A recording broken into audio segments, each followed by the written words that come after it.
அனைவருக்கும் இனிய காலை வணக்கம். வெல்கம் டு அடா 24/7 தமிழ். நான் உங்கள் அருண். இந்த வீடியோ பதிவு நம்மளுடைய தீபாவளி ஸ்பெஷல் அப்படின்னு நம்ம சொல்லலாம். ஒரு வங்கி தேர்வுக்கு இல்லை வங்கி வேலைக்கு நான் போகணும்னு ஆசைப்படுறேன் அப்படின்னு நினைக்கக்கூடிய ஒரு மாணவர்கள், ஃபைனல் இயர் காலேஜோடைய கடைசி ஆண்டுகளை நான் படிச்சுக்கிட்டு இருக்கேன், 3ஆம் ஆண்டு அல்லது 4ஆம் ஆண்டு படிச்சுக்கிட்டு இருக்கேன். எனக்கு வங்கித்துறைக்குள்ளே வேலைக்கு போகணும் அப்படின்னா என்னென்ன மாதிரியான ஆப்பர்ச்சுனிட்டிஸ் இருக்குது அண்ட் தேர்வுகள் எப்படி நாம் எழுதணும், இதற்கான தேர்வு முறை எப்படி நடக்குது, என்னென்ன மாதிரியான வங்கிகளுக்கு ஆட்களை தேர்வு செய்கிறாங்க, அது எந்த மாதங்களில் நமக்கு நடக்கும் அப்படிங்கிற பற்றின பல விஷயங்களை தான் இந்த வீடியோ பதிவில் நான் உங்களுக்கு கூட ஷேர் பண்ணிக்க போகிறேன். நம்ம சேனலை மறக்காமல் சப்ஸ்கிரைப் பண்ணிக்கோங்க. அண்ட் இன்னைக்கு தீபாவளி அப்படின்றதுனால ஹாப்பி தீபாவளி அனைவருக்கும். இனிய திருநாள் நல்வாழ்த்துக்கள், தீபாவளி திருநாள் நல்வாழ்த்துக்கள். உங்களுக்கு நான் சொல்லிட்டு இந்த வீடியோவை நான் ஆரம்பிக்கிறேன், சரிங்களா? எஸ், கண்டிப்பாக இந்த வீடியோவோட முடிவு கடைசியாக இந்த வீடியோ பார்த்து முடிக்கும் போது how to become a banker, நான் ஒரு வங்கி வேலைக்கு நான் போகணும் அப்படின்னு ஆசைப்படுறேன் அப்படின்னா நான் எப்படி தயாராகணும், எப்படி என்னுடைய ப்ரிப்ரேஷன் அந்த பயணம் எப்படி இருக்கணும், அண்ட் எந்த மாதத்தில் எனக்கு தேர்வுகள் எல்லாம் வரும், அண்ட் நான் எவ்வளவு படிக்கணும் அப்படிங்கிற பற்றின பல விவரங்கள் உங்களுக்கு தெரிஞ்சிடும். ஃபர்ஸ்ட் ஆஃப் ஆல், என்னைய மாதிரி ஒரு ஆளுக்கு பேங்க் வேலை செட் ஆகுமா ஆகாதா அப்படிங்கிறதையும், ரெண்டாவது என்னைய மாதிரி ஒரு கேண்டிடேட், நான் நிறைய பேர் என்ன நினச்சிட்டு இருக்காங்க அப்படின்னா, நான்லாம் ரொம்ப சுமாராக படிக்கிற ஒரு பையன், நான்லாம் காலேஜ் படிக்கிறதே பாஸ் பண்ணதே ஒரு பெரிய விஷயம், 10th 12th பாஸ் பண்ணதே ஒரு பெரிய விஷயம், நான்லாம் எங்கே பேங்க் வேலைக்கு போகிறேன் அப்படி நீங்கள் நினச்சிட்டு இருந்தீங்க அப்படின்னா அதுதான் மிகப்பெரிய தவறு. உங்களுக்கு, அதாவது என்னைய மாதிரி ஆட்களுக்கு இந்த பேங்கிங் ப்ரிப்பரேஷன் செட் ஆகுமா ஆகாதா அப்படிங்கிறத பற்றியும் முழுசாக விவரங்களை பார்த்துலான்னு நினைக்கிறேன். ஸோ ஆரம்பிக்கலாமா மக்களே? எஸ், கொஞ்சம் நண்பர்களுக்கெல்லாம் வீடியோவை ஷேர் பண்ணி விடுங்க. நம்ம சேனலை மறக்காமல் சப்ஸ்கிரைப் பண்ணிக்கோங்க.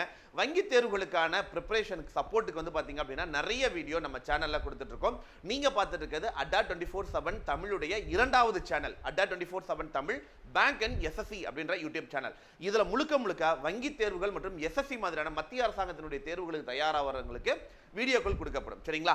அண்ட் அதே மாதிரி அடா 24/7 மொபைல் ஆப் கண்டிப்பாக உங்ககிட்ட இருக்க வேண்டிய ஒரு மொபைல் ஆப் அப்படின்னு கண்டிப்பாக நான் சொல்லுவேன். மறக்காம கீழே டிஸ்கிரிப்ஷனில் லிங்க் இருக்கு, டவுன்லோட் பண்ணிக்கோங்க, சரிங்களாப்பா? Right, okay.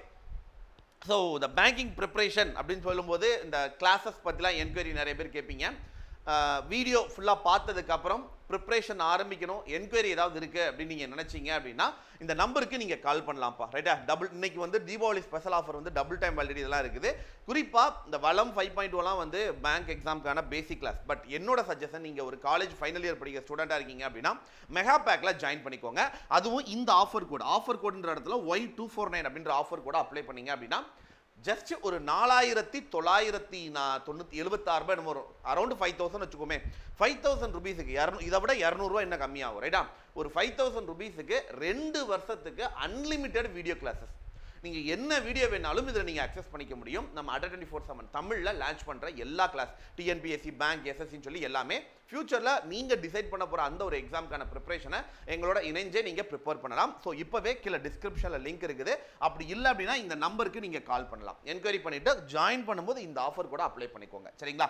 Right, well, first of all bank வேலைனா என்ன, முதல்ல பேங்க் எப்படி உள்ளே போகணும் அதெல்லாம் தாண்டி முதல்ல பேங்க் வேலைனா என்ன, அது யாருக்கெல்லாம் செட் ஆகுங்கிறத நான் முதல்ல சொல்லிடுறேன், சரியா?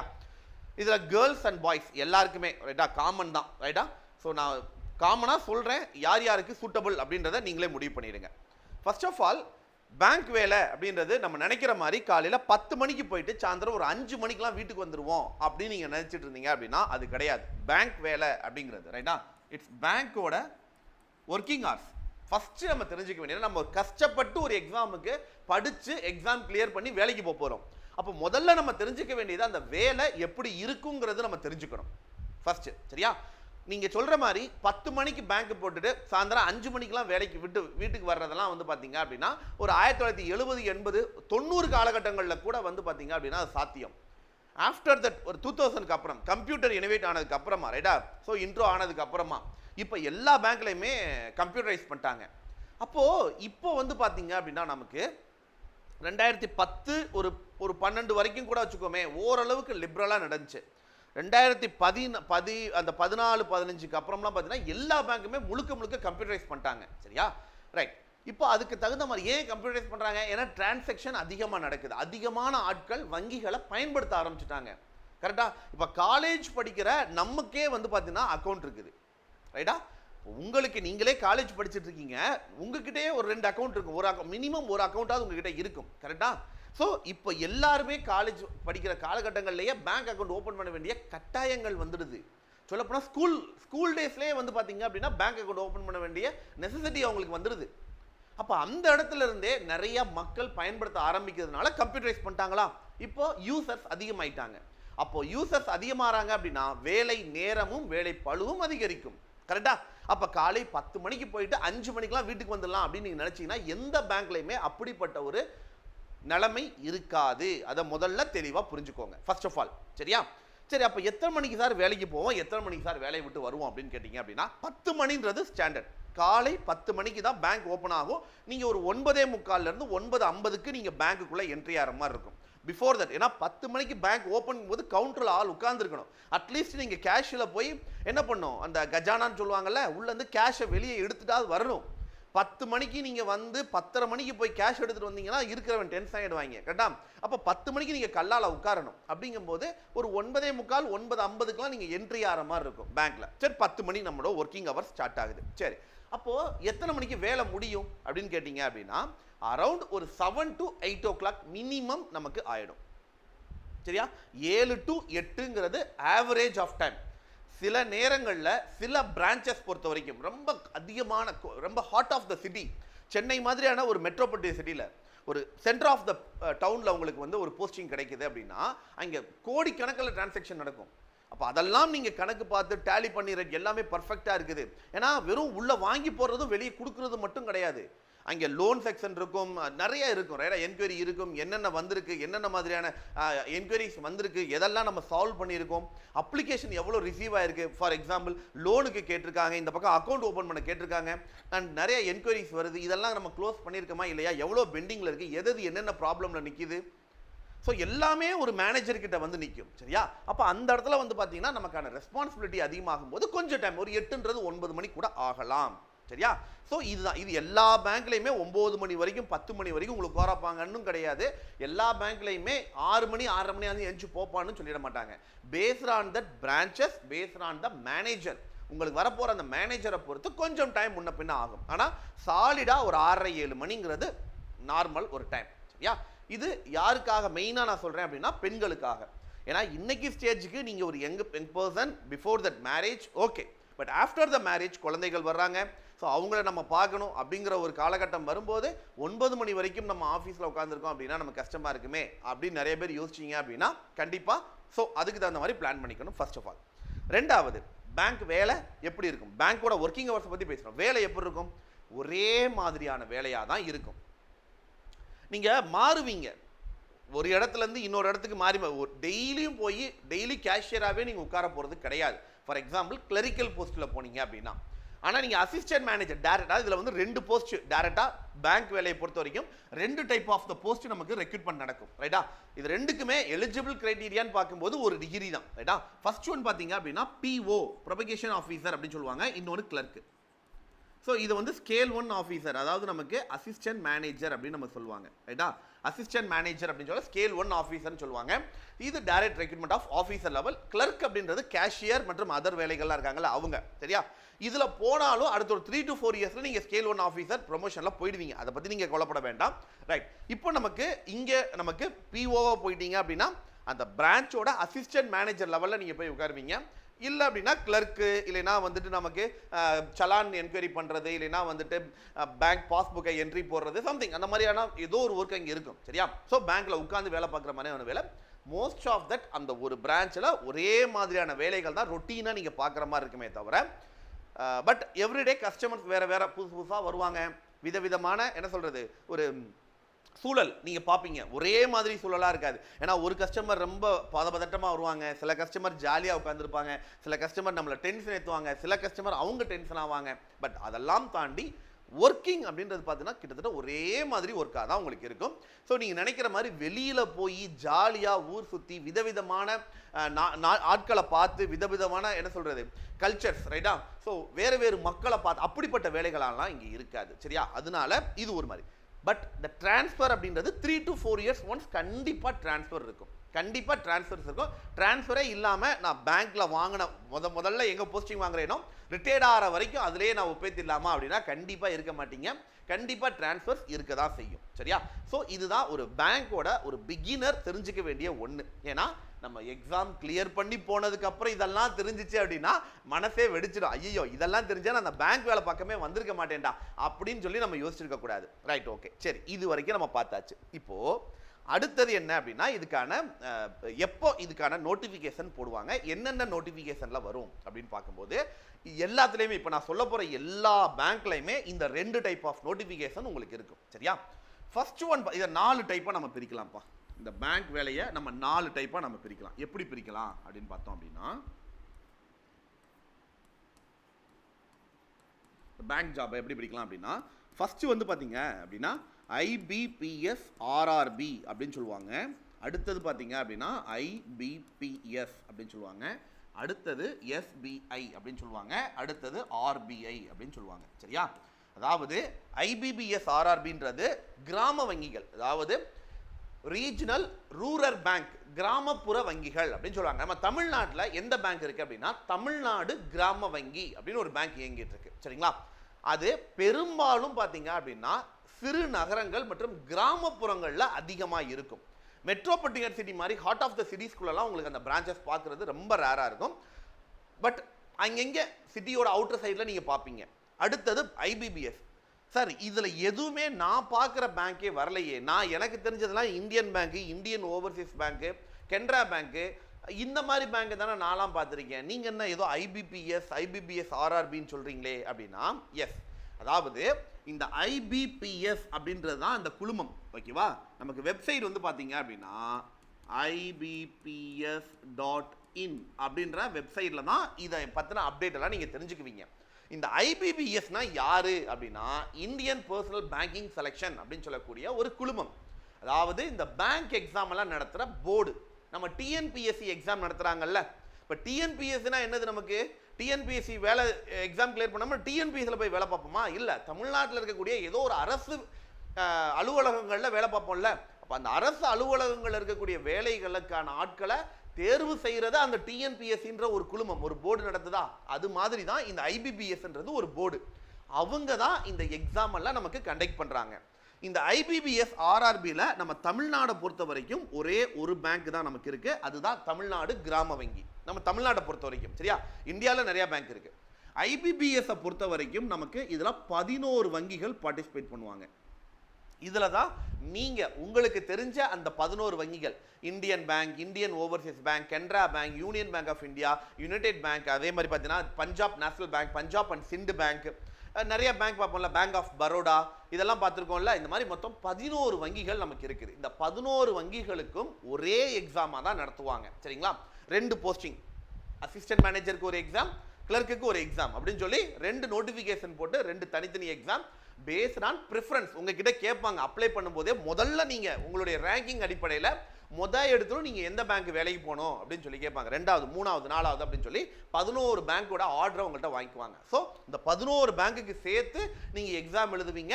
உங்களுக்கு ஏதோ ஒரு பேங்க்ல போஸ்டிங் போடுவாங்க. ரைட்? அடுத்தது ஸ்டேட் பேங்க் ஆஃப் இந்தியா, நம்ம எல்லாருக்கும் நல்லா ஃபெமிலியரா தெரிஞ்சது. அவங்க தனியா ஒரு எக்ஸாம் கண்டக்ட் பண்ணுவாங்க, அவங்க பேங்க்குக்கு மட்டும்.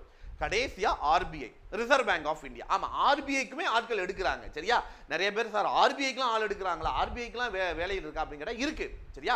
RBIக்கும் வேலைக்கு ஆட்கள் எடுப்பாங்க. சரியா? இந்த மாதிரி 4 விதமா எக்ஸாம் நடத்துவாங்க.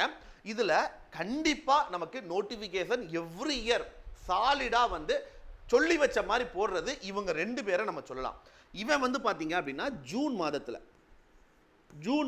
இவங்களோட நோட்டிபிகேஷனும் ஜூலை அண்ட் ஆகஸ்டுக்கு அப்புறம், ரைட்டா? ஜூலை ஆர் தட் ஆகஸ்டுக்கு அப்புறம் வந்து பாத்தீங்க அப்படின்னா இவங்களோட நோட்டிபிகேஷன் வந்துடும். 2 நோட்டிபிகேஷன், இதுல 2, ரைட்டா? 4 நோட்டிபிகேஷன் ஆச்சா? அடுத்து SBI பொறுத்த வரைக்கும் பார்த்தோம் அப்படின்னா ஆவரேஜா நமக்கு ஒரு செப்டம்பர் ஆர் தட் அக்டோபருக்குள்ள நமக்கு வந்து பாத்தீங்க அப்படின்னா பெரும்பாலும் நோட்டிபிகேஷன் கிடைக்கும். சரியா? RBI வந்து சொல்லி வச்சு சொல்ல முடியாது, பட் ஆவரேஜா எப்படியும் வருஷம் போட்டுருவாங்க. அது கொஞ்சம் முன்ன பின்ன டைம் ஆகும். பட் ஒரு வருஷத்துக்கு மினிமம் இவங்க 3 பேரும் 6 நோட்டிபிகேஷன் சாலிடா கொடுத்துருவாங்க. இது போக தனியா அந்தந்த பேங்குக்கு தேவையான ஆட்களை அப்பப்ப சின்னதா எடுப்பாங்க. ஸோ நீங்கள் ஒரு வருஷத்துக்குன்னு பார்க்கும்போது ஆவரேஜாக ஒரு 35,000 40,000 காலி பணியிடங்கள் ஆட்கள் ரெக்ரூட் பண்ணப்படுது. ஆவரேஜாக ஒரு 8 to 9 நோட்டிஃபிகேஷன் ஒரு வருஷத்தில் நமக்கு கிடைக்குது இந்த பேங்க் எக்ஸாமை பொறுத்த வரைக்கும். சரிங்களா? ஸோ இந்த தான் நமக்கான எக்ஸாமுடைய என்ன சொல்கிறது, ஃபர்ஸ்ட் ஆஃப் ஆல் செலெக்ஷன் எப்படி நடக்குது அப்படின்னு சொல்லிட்டு. இப்போ அடுத்தது எக்ஸாமுக்குள்ளே வருவோம். இப்போ யாருக்கெல்லாம் செட் ஆகும் அப்படின்னு நிறைய பேர், நான்லாம் ரொம்ப சுமாராக படித்த பையன் அப்படின்ட்டு.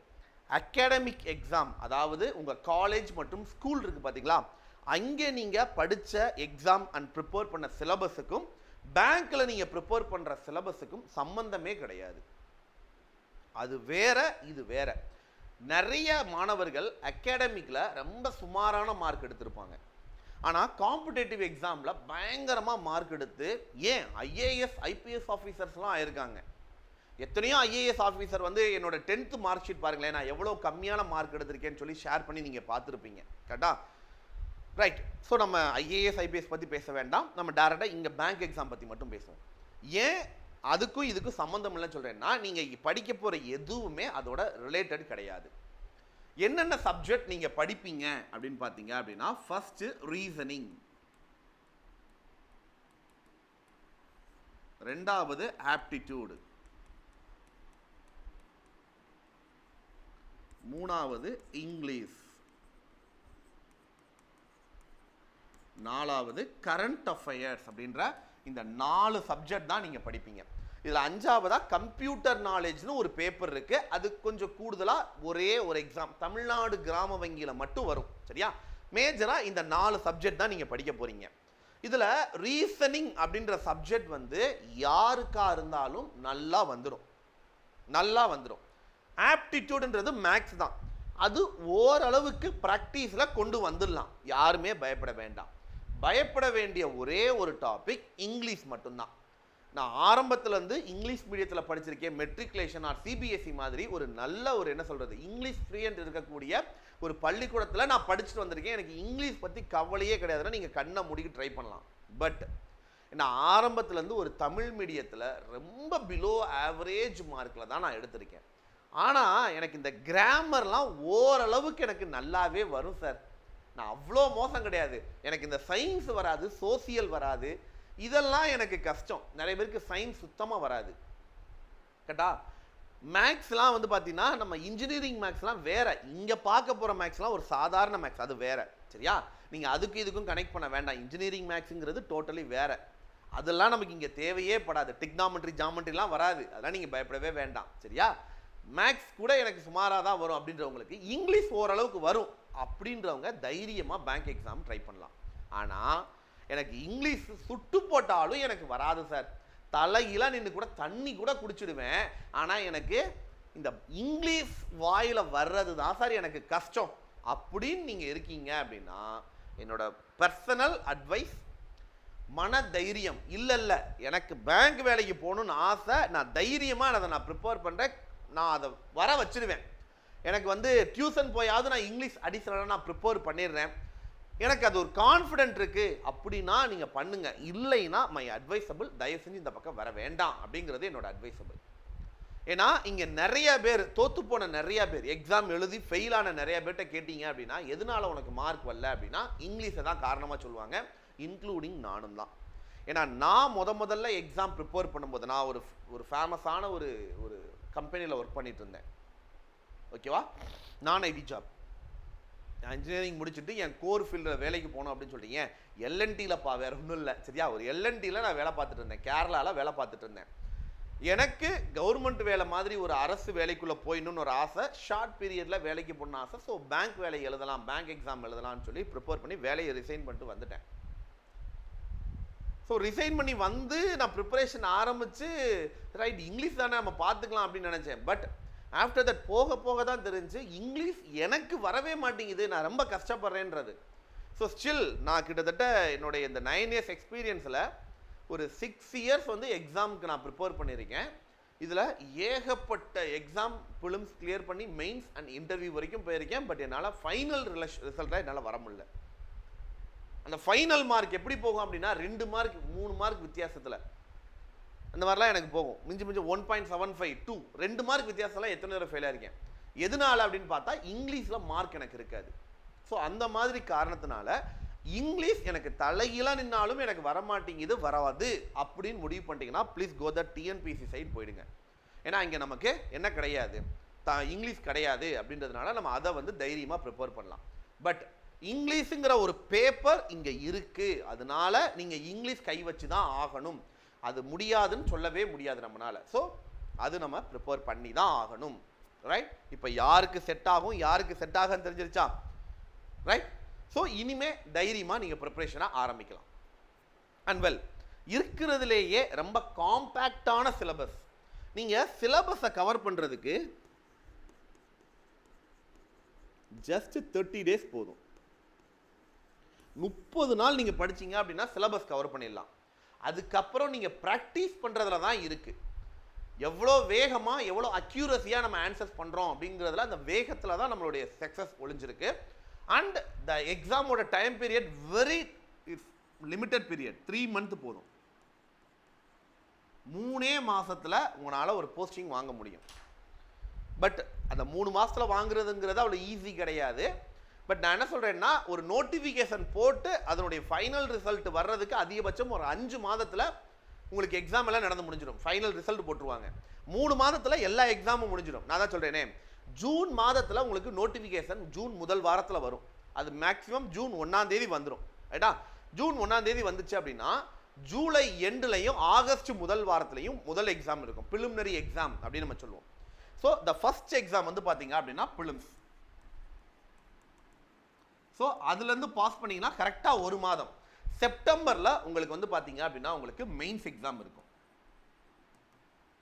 அதோட ஃபைனல் ரிசல்ட் அதிகபட்சம் உங்களுக்கு நவம்பர் ஆர் டிசம்பரில் போட்டுருவாங்க. இந்த ஜூலை ஆர் ஆகஸ்டில் நோட்டிஃபிகேஷன் போடுறாங்கல்ல, செப்டம்பரில் எக்ஸாம், அக்டோபரில் மெயின்ஸு, டிசம்பரில் இன்டர்வியூ வச்சு ஏப்ரல் 1ஆம் தேதி ரிசல்ட் டிக்ளேர் பண்ணிடுவாங்க.